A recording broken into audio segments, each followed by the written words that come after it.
समय कृष्ण की मुरली बजी तो उसी वेश में गोपी भगवान के लिए दौड़ गई।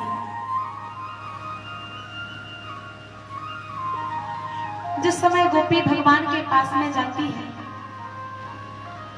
तो उस समय वो गोपी न किसी की पत्नी है, न किसी की माँ है, न किसी की बेटी है, न बहन है।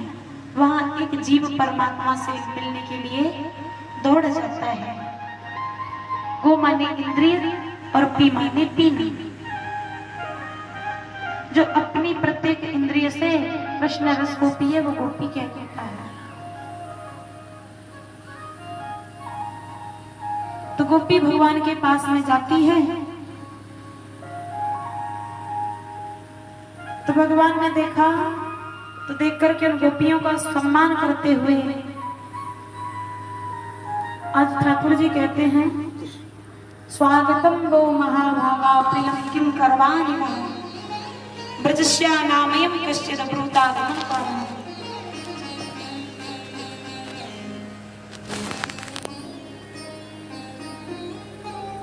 गोपी भगवान गोपी से कहते हैं हे गोपी स्वागतम वो महाभागा, हे महाभाग्यवती है सौभाग्यशालिनी गोपी तुम्हारा स्वागत है। प्रियम किम करवाणि मुझे ये बताइए हे प्रिय आप इस घोर अंधकार वन में क्या करने के लिए आए हैं।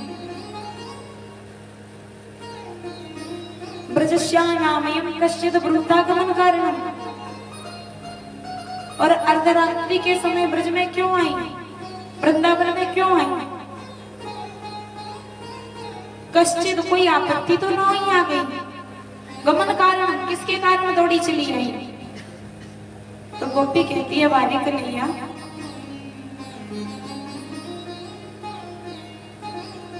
तू मेरा परम पति है, तू मेरा स्वामी है।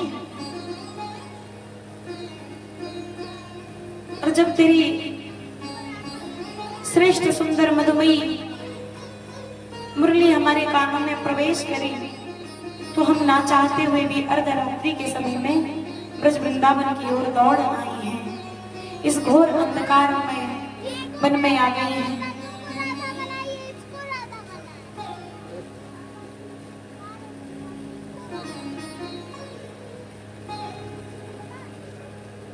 तो ठाकुर जी ने कहा देखो गोपिकाओं ये अच्छी बात नहीं है, कुलीन स्त्रियों को अर्धरात्रि के समय में घर से नहीं निकलना चाहिए। गोपिकाओं ने कहा स्वामी ठीक है आपकी बात मैंने मानी, आप मेरी एक बात का उदाहरण दे दें तो मैं कभी भी आपके पास में वापस नहीं आऊंगी। आपने कहा कि पतिव्रता नारियों को, सौभाग्यशालिनी स्त्रियों को अर्धरात्रि के समय में घर से बाहर नहीं निकलना चाहिए।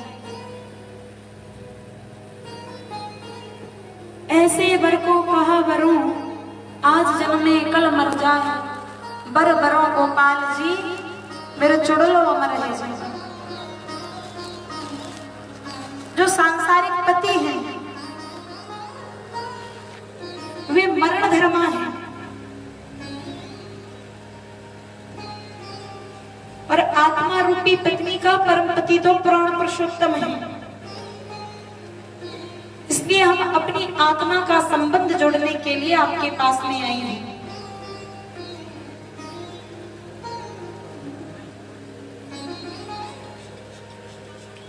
एक पतिव्रता नारी अपने पति के उठने से पूर्व उठ जाती है, उसके लिए भोजन बनाए, भोजन पकाए, रात्रि के समय में चरण दबाए, चरणों को चापे और उसकी हर एक आज्ञा का पालन करे। ऐसी सदवा स्त्री अपने पति के चरणों का चिंतन करती हुई उसके साथ में अपना जीवन व्यतीत कर रही थी। एक दिन उसके पति को कहीं बाहर जाना होता है तो वो कहता है देवी मैं 4 दिन बाद वापस आऊंगा। तो वो उसकी जो पतिव्रता पत्नी है वो कहती है कि स्वामी जब तक मैं तुम्हें भोजन नहीं करा देती तब तक मैं भोजन ग्रहण नहीं करती हूँ। तुम्हें पता है ना, तो जब तक आप नहीं आओगे मैं भोजन स्वीकार नहीं करूंगी। तो उसका जो पति होता है वो कहता है देवी ऐसी बात नहीं है, ये मेरा छाया चित्र है, ये मेरा फोटो है, पास में रख ले और इसका भोजन अर्चन बंदन करती रहना। कहा ठीक है स्वामी। उस पतिव्रता पत्नी ने अपने पति के फोटो को रखा, नहाई धोई पवित्र हुई, भोजन को बनाया, रसोई गृह में आकर के थाल को सजा करके देवी ठाकुर जी का भोग करती हुई जैसे ही अपने पति को भोग आरोप आती है, वैसे ही दरवाजा पति ने खटखटा दिया। जैसे ही दरवाजे को खटखटाया तो वो पत्नी अंदर से पूछती है कौन है? तो वो कहता है हे देवी मैं तेरा स्वामी हूं। तो हे कन्हैया मुझे ये बता दीजिए कि उस पतिव्रता पत्नी को जो फोटो में पति बैठा हुआ है उसका भोग लगाना चाहिए या दरवाजे पर वास्तविक पति खड़ा है उसके लिए दरवाजा खोल देना चाहिए? तो कन्हैया बोले अरे गोपी ये भी कोई पूछने की बात है? फोटो में जो पति बैठा है वो तो उसका एक पिक है, छाया चित्र है, लेकिन जो दरवाजे को खटखटा रहा है ना वो उसका वास्तविक पति है, तो उस पत्नी को दरवाजा खोल देना चाहिए। तो गोपी कहती है ठीक है कन्हैया अब तू अपनी बात का उत्तर मुझे दे कि तू कह रहा है कि अपने पतियों की सेवा में चली जा। तो वो पति भी केवल छाया चित्र ही है और तू मेरा परम पति है, इसलिए हमने तुम्हारे चरणों की दास्ता स्वीकार कर ली है। इसलिए अब अपनी आत्मा का संबंध जोड़े बिना हम यहाँ से नहीं जा सकते।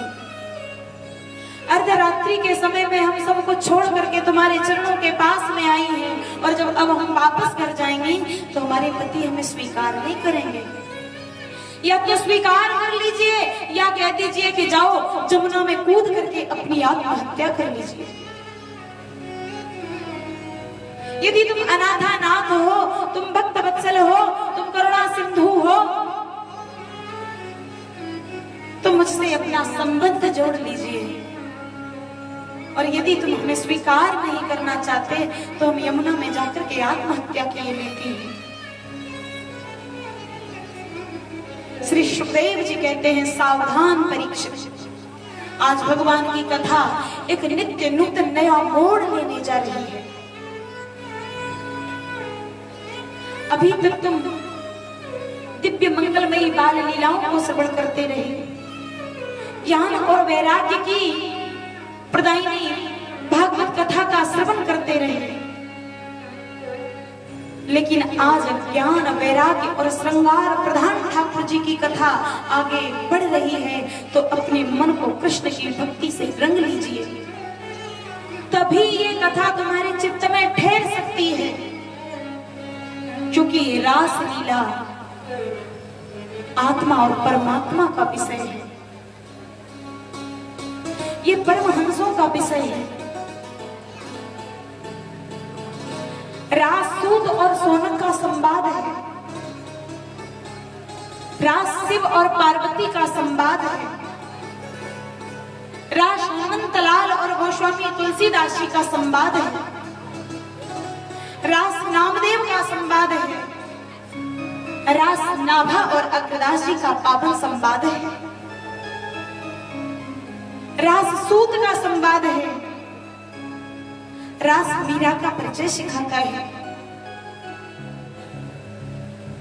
रास उद्धव और मैत्री का पावन संवाद है,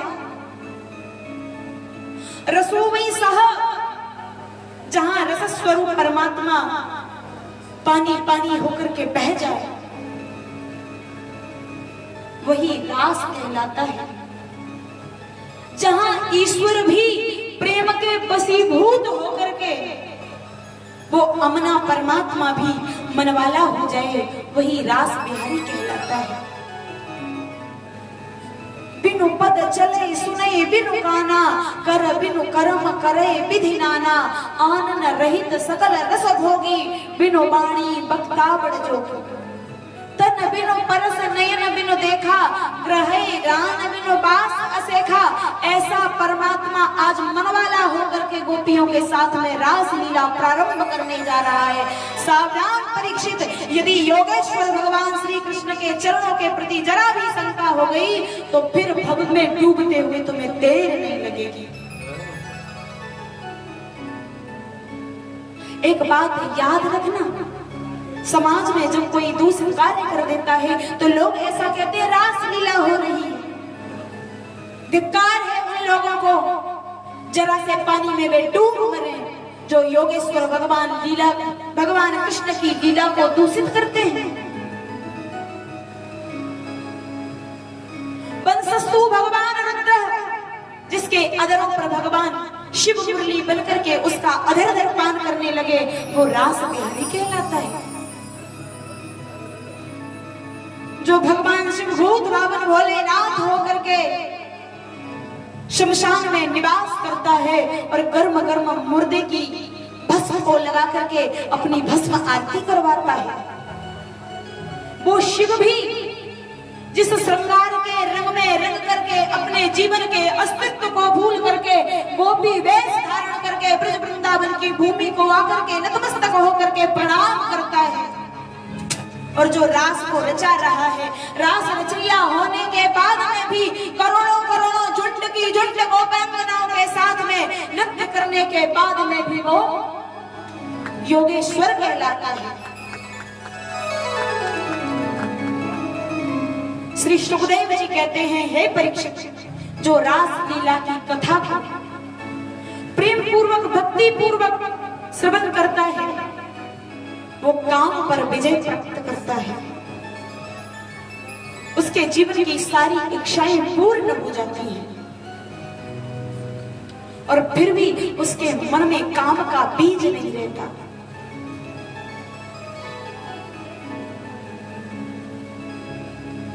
भगवान समझ गए कि गोपियों का सच्चा प्रेम मेरे चरणों से हो गया है।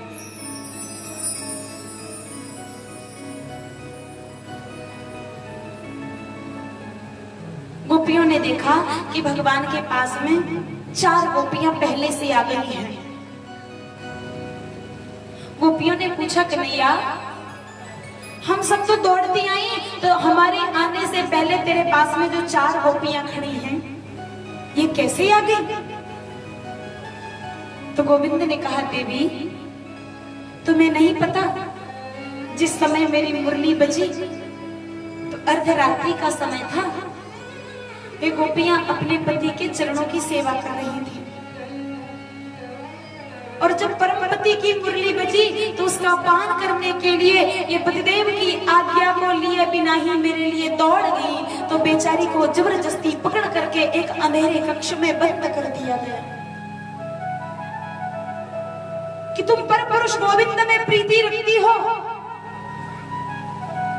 हम तुम्हें जीते जी गोविंद के चरणों में नहीं जाने देंगे। बेचारी दुखी हो गई, आर्त हो गई और मेरे चरणों का चिंतन करते हुए, जिस शरीर से गोविंद दर्शन न हो, जिस जेवा से भगवान नाम का कीर्तन न हो, जिन कर्णों से भगवान की कथा न सुनी जाए, जो हृदय भगवान की कथा वार्ता को सुनने के बाद में भी न पहले परीक्षित, वो हृदय नहीं वो पत्थर है। पुलिस कठोर निठुर सोई छाती, सुने हरि चरित न जो हंसा। जी हसो दादुर जी ह समाना, जो न करे राम गुण गाना। जिन्हें हरि चरित सुझे नहीं गाना, श्रवण रंध्र अहि भवन समाना। तेजड़ जीव निजात्मक घाती, जिन्हें न रघुपति कथा सुनती। तो गोपी विचार करती है कि जिन कन्हैया के चरणों से मुझे दूर किया जा रहा है, तो इस शरीर को रखने से का मतलब ही क्या है? मेरे वियोग में गोपिकाओं इन्होंने अपने शरीर को छोड़ दिया।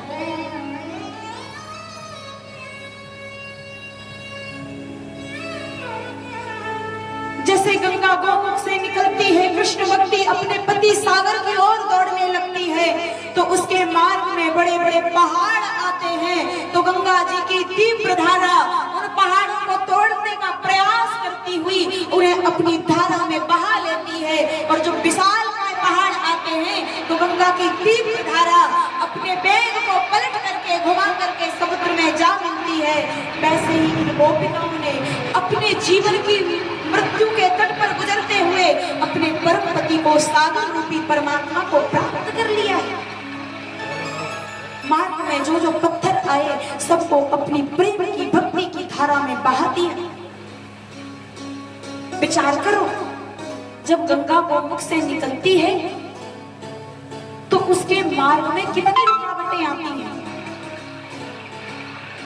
बड़े बड़े विशालकाय पहाड़ मिलते हैं उसकी धारा को रोकने के लिए, लेकिन गंगा जी का प्रचंड वेग उन पहाड़ों को तोड़ते हुए उनकी नुकीली चट्टानों को गोल पत्थर बना देता है और अपनी धारा में बहा लेता है। कभी जाकर के ऋषिकेश में दर्शन कीजिए, कभी जाकर के हरिद्वार के तट आनंद नामकम,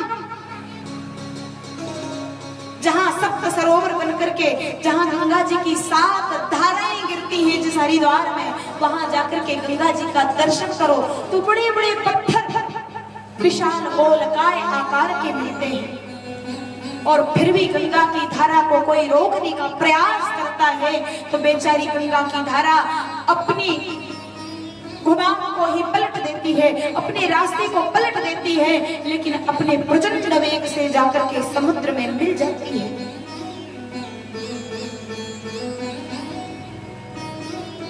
वैसे ही हे गोपिकाओं, मेरी इन प्राण प्यारी गोपिकाओं ने अपने जीवन की धारा को पलटते हुए, मृत्यु के तट से गुजरते हुए आकर के परम पति गोविंद को प्राप्त कर लिया है।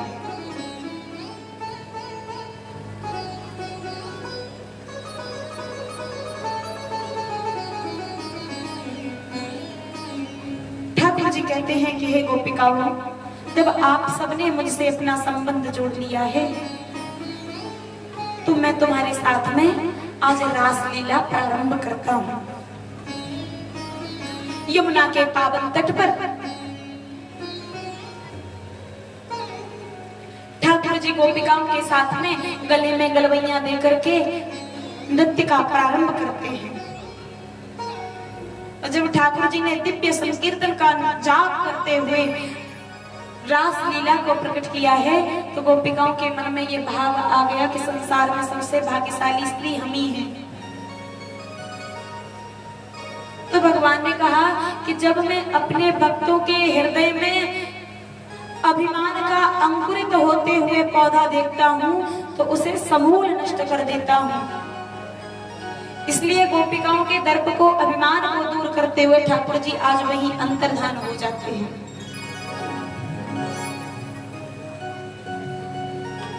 गोपियों ने ठाकुर जी के लिए करुण क्रंदन किया, रोई, चीखी, चीत्कार किया, सारा बल प्राण दुखी हो गया।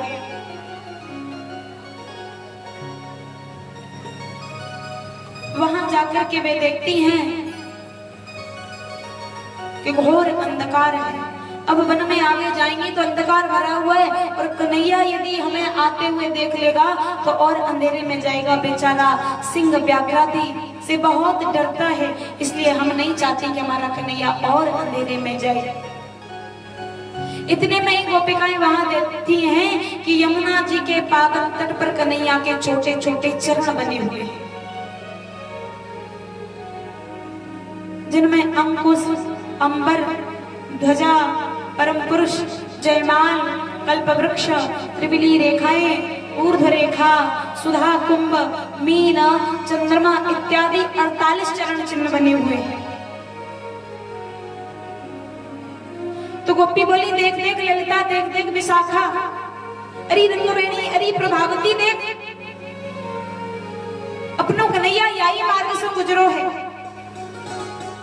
और आगे उन पद चिन्हों को ढूंढती हुई पहुंची तो वहां देखती हैं कि कन्हैया के आधे आधे पैर, उंगलियों वाला आधा हिस्सा तो है, लेकिन लाला की एड़ी का पता ही नहीं।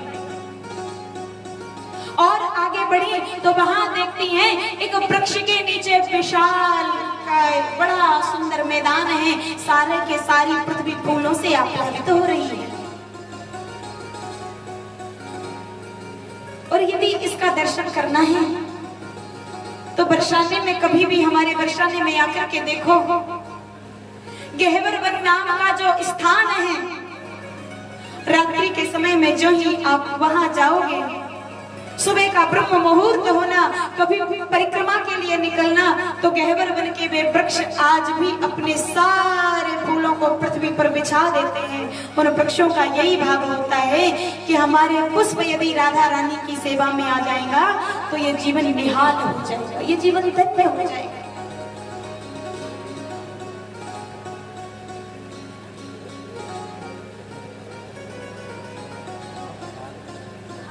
तो गोपिकाओं ने देखा और देख करके कहती हैं, अरे अरे देखो, मुझे तो ऐसा प्रतीत होता है यहाँ उस कामी ने दिव्य रूप लीला रचाई हो।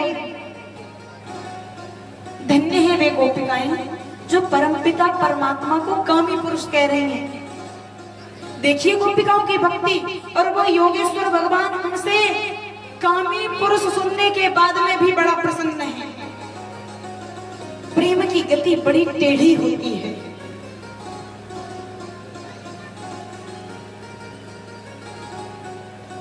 तो नारायण वहां भी देखती हैं कि किसी स्त्री के 2-4 केस पड़े हुए हैं, यानी बाल पड़े हुए हैं। तो फिर गोपी कहती है, अरे अरे देख, हम लोगों की गोपिकाओं के झुंड में जो कृष्ण की आराधिका है वो दिखाई नहीं देती, इसलिए अवश्य ही वो कन्हैया अपनी आराधिका के साथ अंतर्धान हो गया होगा। और श्री सुखदेव जी लिखते हैं, अनया आराधितो नूनम भगवान हरि ईश्वर यन्नो विहाय तो गोविंदो प्रीतो यावन यदहरः। गोपी कहती है, देखो कन्हैया किसी और के साथ में अंतर्धान नहीं हुआ। अनया आराधितो नूनम, वो अपनी आराधिका के साथ अंतर्धान हो गया, क्योंकि सारी गोपिकाओं में कृष्ण की आराधिका ही सबसे सुंदर है और कन्हैया सबसे ज्यादा प्रेम भी उसी से करते हैं। दिखने में बड़ी भोली भाली लगती है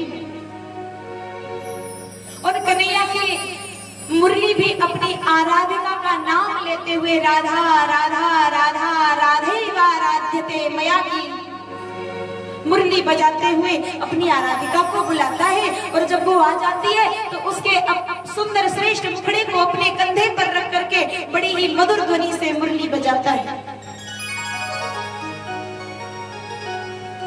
कृष्ण की चरण धूलि को लेकर के अपने नेत्रों से आंचती हैं, मस्तक पर धारण करती हैं और कहती हैं, धन्या अहो अमीयाल्यो गोविंदांग्रज पद रब्जरेणवः यान ब्रह्मेशो रवा देवी पूयन्ते अंग्ररेणवे। धन्या अहो अमीयाल्यो, हे गोपिकाओं, संसार में सबसे भाग्यशाली हम ही गोपियां हैं, क्योंकि यान ब्रह्मेशो रमा देवी, पुत्र होने के बाद में जो सुख ब्रह्मा जी को प्राप्त नहीं हुआ, पत्नी होने के बाद में जो सुख देवी रमा को प्राप्त नहीं हुआ, वही सुख हम ब्रजवालाओं को सहज में प्राप्त हो रहा है। क्या पूयन्ते अंग्ररेण में, उनके चरण की चरण धूलि हमें प्राप्त हो रही है।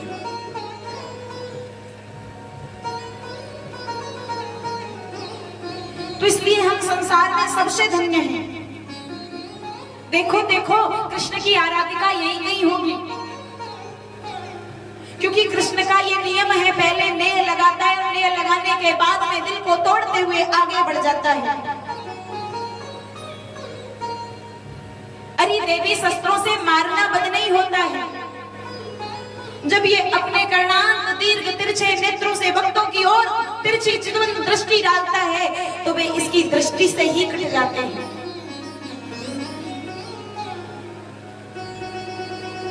हमारे बांके बिहारी को देख लिया जाए, कभी ब्रज वृंदावन में आकर के देखना, इतना काला है कि उल्टा तवा तब भी सफेद होगा,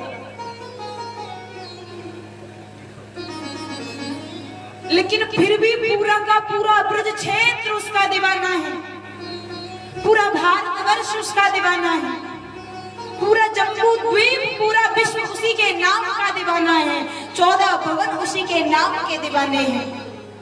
क्यों दीवाने हैं? क्योंकि उसके नेत्रों में करुणा भरी हुई है। उसके करुणांत दीर्घ नेत्र ही भक्तों को अपनी ओर खींच लेते हैं। और जिससे भी मेरे बांके के नैन लड़ जाते हैं ना, तो या तो वो बिहारी जी का हो जाता है या बिहारी जी अपने श्री विग्रह सहित अपने भक्त के पीछे पीछे चलने लगते हैं।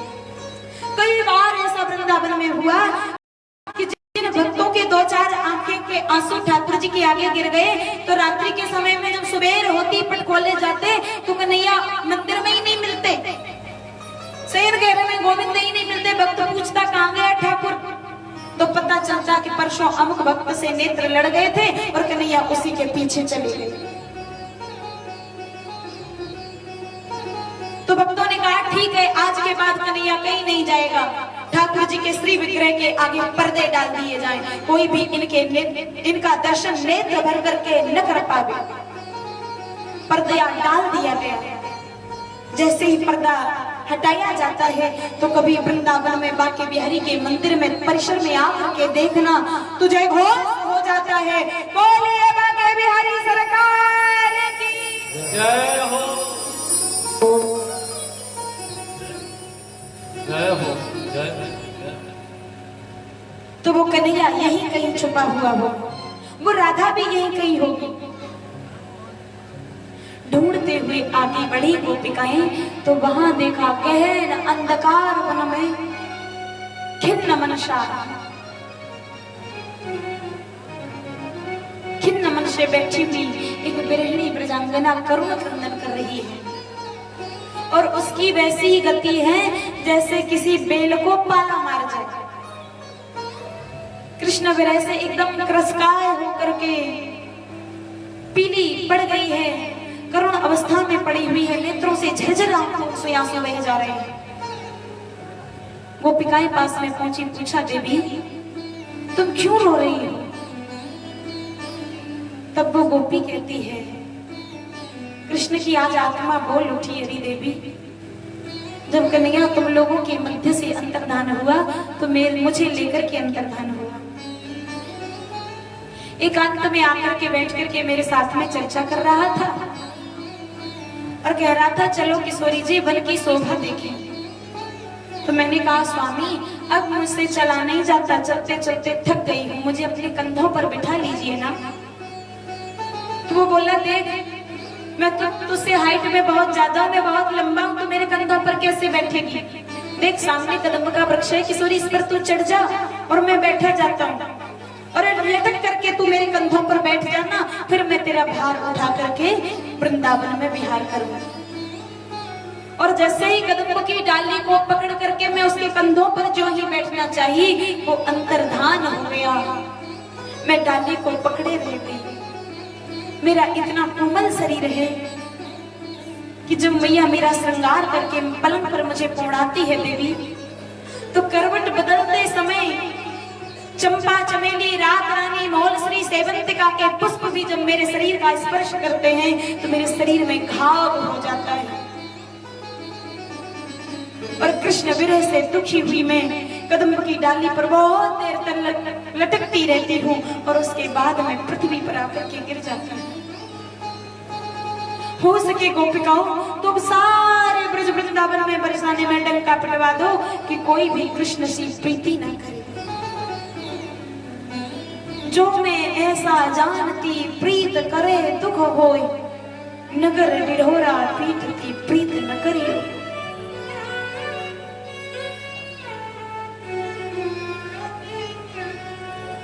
मीरा दीवानी मोहन की संसार दीवाना क्या जाने।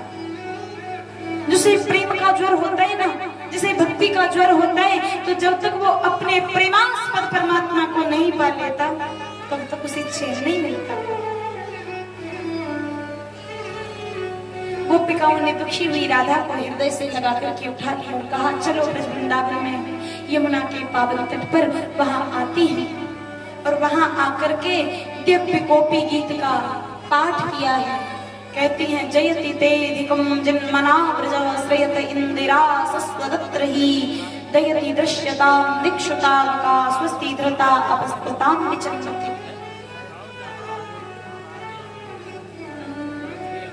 शरददास ये साधु जात सरसिजोदर श्री मुखामर्षा सुरतनाथ ये ते निशुल्क नाशिका वरद निघ्नतो नेह किंबदः।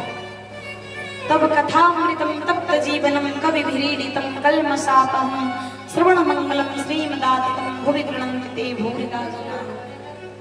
करुण क्रंदन किया है यमुना के पावन तट पर आकर के भगवान ने देख लिया कि गोपिकाएं पूर्ण रूप से मेरी हो चुकी हैं, तो भगवान आज गोपिकाओं के मध्य में प्रकट हो जाते हैं। बोलिए रास बिहारी भगवान की। और वहां आकर के गोपिकाओं के साथ में महारास को प्रारंभ किया है और जिससे सारा संसार जनकृत हो गया। रासोत्सवः संप्रवृत्तो गोपी मंडल मंडितः योगेश्वरेण कृष्णेन तासां मध्ये द्वयोद्वयो।